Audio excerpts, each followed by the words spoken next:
Hello and welcome to another edition of Pendragon Poetry. I'm currently on the Prince's Islands, which is a little archipelago off the coast of Istanbul in the Sea of Marmara.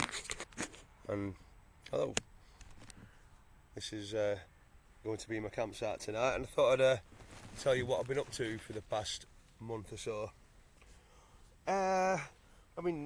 Basically I've been finishing my second epic poem, The Silver Rose. I finished the first one in May. Printed a 900-page edition of it and sent it off to a few people and everything. And it's like, I've also been working on The Silver Rose, which is, if the Axis and Allies is my Iliad, then The Silver Rose is the Odyssey. It's a tale of travel and love and everything. And the idea was, there's Homer.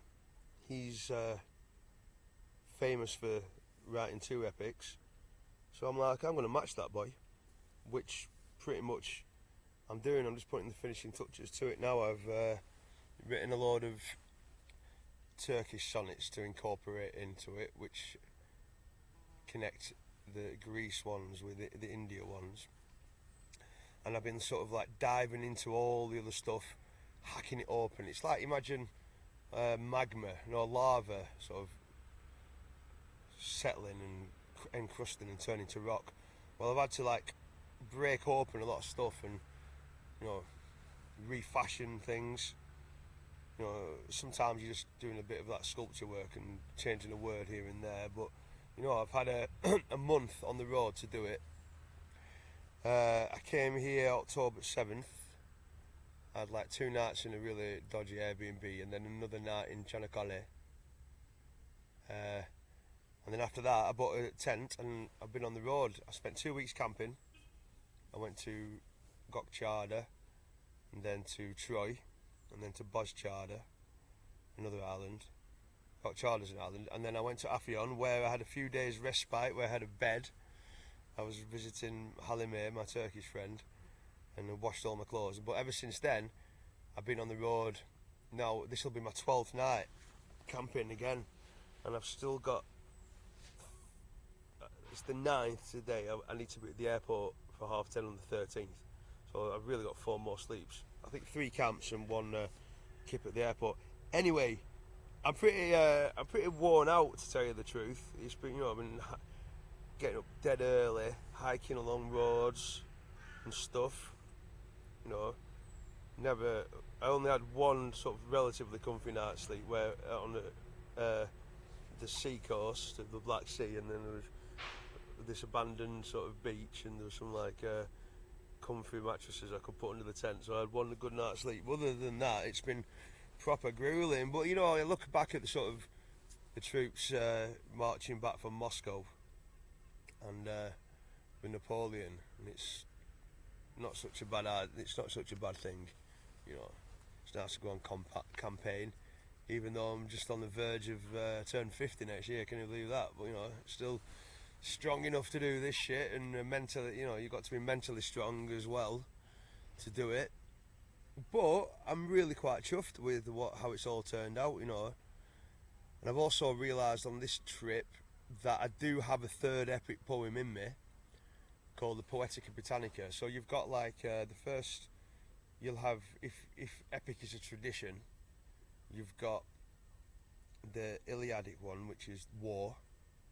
So mine was obviously World War II. I remember listening to my grandma talk about World War II and stuff. It's within living memory, just. And then you've got the Odyssean one, which I said, which is travel and love, adventures. And then you're supposed to have a national epic. So. And then that's why I've created this ballad cycle, which has got a lot of interest. I mean, there's quite a lot of Scotland in it, but my last one of that is going to be about the Troubles in Northern Ireland. So I need to write that one, and then that'll be finished sometime next year. And then, there's a cow down there. There's some cow pats around it. There's a cow pat there. Let's hope I don't get disturbed by a cow. So anyway, yeah, so I'm quite chuffed. I'm going to get back to the UK some point in the future, fully refreshed after this arduous mission, but with my second epic poem in the bank. And then who knows what's going to happen then. But it's like, I've stuck to my guns for all these years. Started the Silver Rose in '98, the first sonnets. Axis and Allies began in 2001. So the Silver Rose is the older of the two, and it's quite interesting actually, because I'm quite into my sort of cycles these days, cosmic cycles and everything, and there's like a Saturnine revolution of 29.5 years. Now 29.5 years ago was May 96, and I remember just starting getting into the idea of being a creative, and I went on a 10-day walking tour of Cumbria. Took my tent, I think I had a guitar with me and a little book, and I was sort of sketching, writing songs, doing poems and stuff in that first book.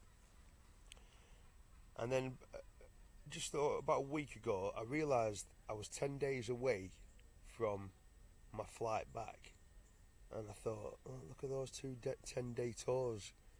And in that 10-day tour I was just beginning my adventure, my literary poetic adventure, and the 29.5 years later, on this 10-day tour, I'm finishing my second epic poem, and all the ideas that I'm having about everything else at the same time. It's been quite a ride, I don't regret a thing of it. I just got to get back home first, safe from Turkey. But I've enjoyed Turkey. They're right nice people. Everywhere I go, they've been generous and kind, wanting to help. Some of them are quite astonished. This guy goes, "You're the first British person ever on this beach." I said, "Mate, there's going to be thousands next year, once word's out." Don't know, my favourite part, I really enjoyed this countryside between Zonguldak and Ireli. Oh my god, absolutely gorgeous down there. I was like camping on the beach. Camped on the beach a lot up there. And once I came off that Black Sea, I managed to find myself next to this big lake, like Izmit's part of the lake, and I had a couple of nights down there. I've just been following my muse, see where it takes me, and then it's taken me to this really beautiful spot here. Trust the process, Damo, trust the process. When you're like fucking walking, trucks are missing you by a fucking metre and shit. Trust the process. But every time I found a reasonably nice spot. And yeah, I don't know what to say really, apart from the fact that it's been a good do. And it's not every day you finish not every year you finish 2 epics. But, I have. And it's like, it sort of validates everything. Because when you say like you're a poet, people laugh at you. Oh, what's that all about? It's like, well, don't know. I don't know really, but I've got no choice. And then suddenly, 25 years in, and the rest, it's like, hang on a minute, I'm just about to match Homer. Not only am I about to match him, I'm about to beat him. It's like a high jump, yeah? He set the bar. Like. The Olympic gold medal is awarded to Homer because he did 2 epics. I'm just gone over the 2, and I'm going to say, right, I'm going to beat the world record. 3 epics. But I can see it now, right? You've got Axis and Allies, 900 pages in the middle. So it's the book in the middle. And then either side of it, like the Silver Rose is about 600, so I'm going to make sure Poetica Britannica is about 600. And they're going to look on the shelf like the main one and the 2 flanking books, like a trio. And in it, you've got my zeitgeist, you've got the age, and you've got my country. You know what I mean? The zeitgeist is the Silver Rose. The age is all about where I'm writing in all the history, World War II coming out of it, and and then my country. But also it's more with a northern bent. There's 4 Scottish ones, 2 Burnley ones. There'll be a Welsh one, a Northern Ireland one, and like a sort of English Empire one. So there's not really much England in it. But do see myself as a sort of like northern bard in the spirit of like an Iron and Taliesin, you know, the Lord Ollum of the North. That's what I've come to terms with as a poet. Like, that's who I am. Yeah. Well, it's funny. I hadn't had many English conversations on this trip. It's funny just talking to myself. But yeah, I've lost a lot of weight on my trip. You know? I need to somehow like get a wash together before I get on the plane. I want to make myself look presentable for the fucking border security. But yeah, Silver Rose. What is in the Silver Rose? Well, it's quite interesting because it's worked out to be. I'm quite into my sonnets, and I'm quite into the idea that 14 lines makes a sonnet, 14 sonnets makes a sequenza, and 14 sequenzas make a grand sequenza, 196 sonnets. And I've written a few grand sequenzas over the years, but I found for the final version, I'm like, you've got to get only the very best out. And I've created a grand sequenza, a single grand sequenza of 14 sequenzas. The first one is about London. The second one's a journey around England and Wales and Ireland. And then the third one's Burnley, which is it's a bit like nostalgic, that one. And then suddenly at the end of that one you meet Sally Cinnamon, hence the Silver Rose. It's like a sort of extension of Stone Roses. I think I'm dedicating it to the roses as well, the overall poem. And that's like a bit sexy and stuff, and romance. Then so that's like the halfway of the first part, which is like the Thistle and the Roses, the first 7 sequenzas. Then the fourth sequenza is a tour of Scotland, West Coast mainly. You know, there's a few Arran ones there from a domicile in Arran, which I'm going back to in December, by the way.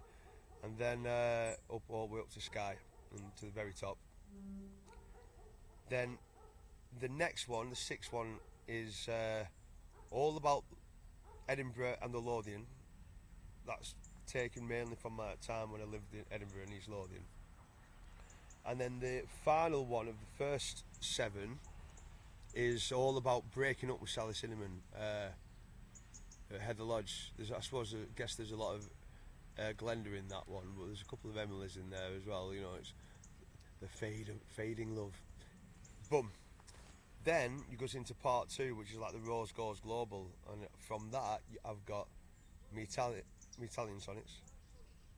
Then I went to Calabria as a Licata last year, and I was going to write a grand sequenza, but I've ended up just using 14 sonnets of that.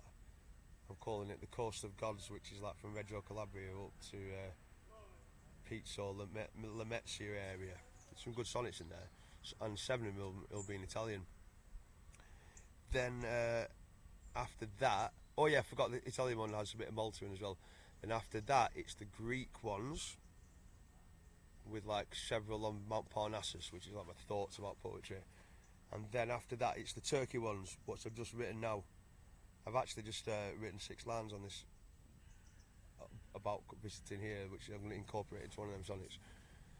And then after that, you've got South India, North India, and then what's called Nostoi, which is the return from India to East Lothian, Heather Lodge, where I've come back a wiser man, because I was a bit of a dip before. That's why Sally Cinnamon fell out of love with me. The idea is you've gone travelling and you realise that you love Sally Cinnamon, and then you become a wiser man. Boom. That is the skeleton of the Silver Rose. But I've also there's also a lot of other poems that I've used to divide up the sequenzas, and we'll go into them now. I'm going to make a rollie actually, if I keep blethering right on. So it starts off with like to a solitaire with liberty, which is like an exhortation to travel, to be a poet in travelling. and then that's a bit set like a Pindari chord. And the middle section, the F chord, that's got my lost poem, which is probably one of my best poems. It's in 3 verse about losing a poem in writing a poem in England and losing it in Stockholm. I've recited that a few times because I remember it, and everyone's like, "Oh, I don't normally like poetry." I'm like, "Yeah, it's banging, that one."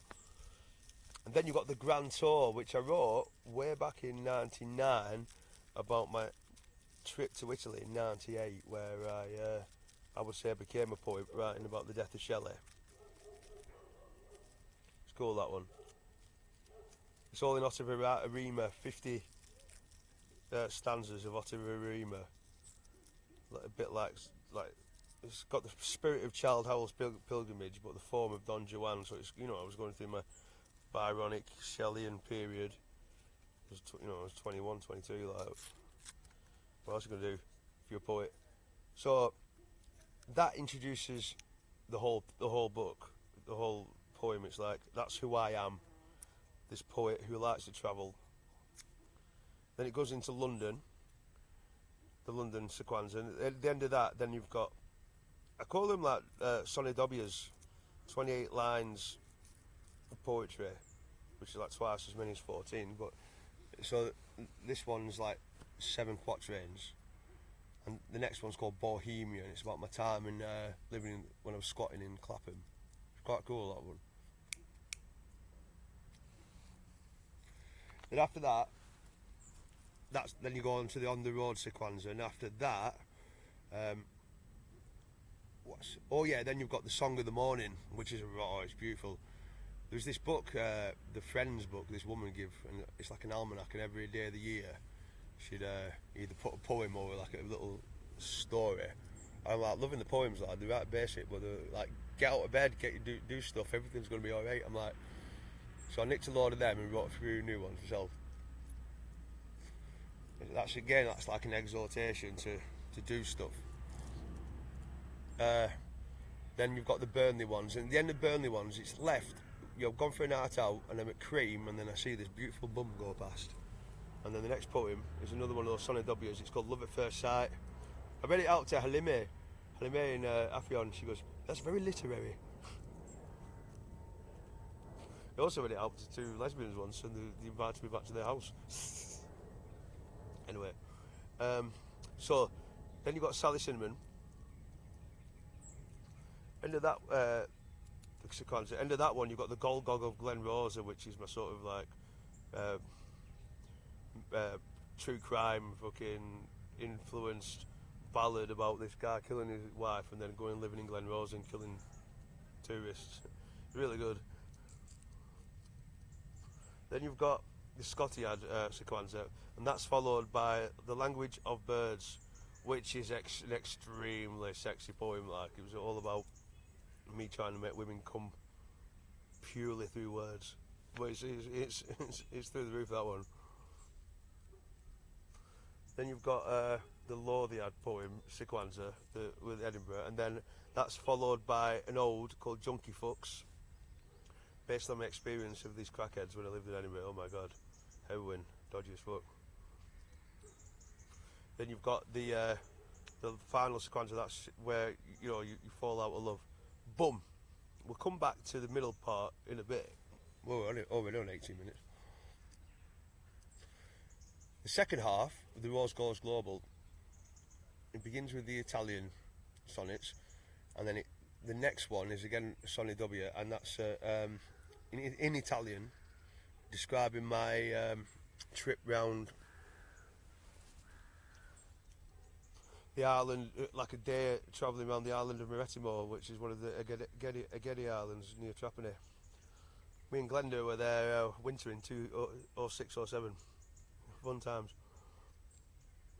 Then after that, you've got the Coast of Gold ones, the Calabria ones, and that ends with, what does that end with? The Language of Flowers, which is like 4 little stories where the animals speak with flowers. There's one set in Italy, in Calcutta, near Rome. One's in Meretimo again. The other one's in Tamil Nadu at Tranquilbar.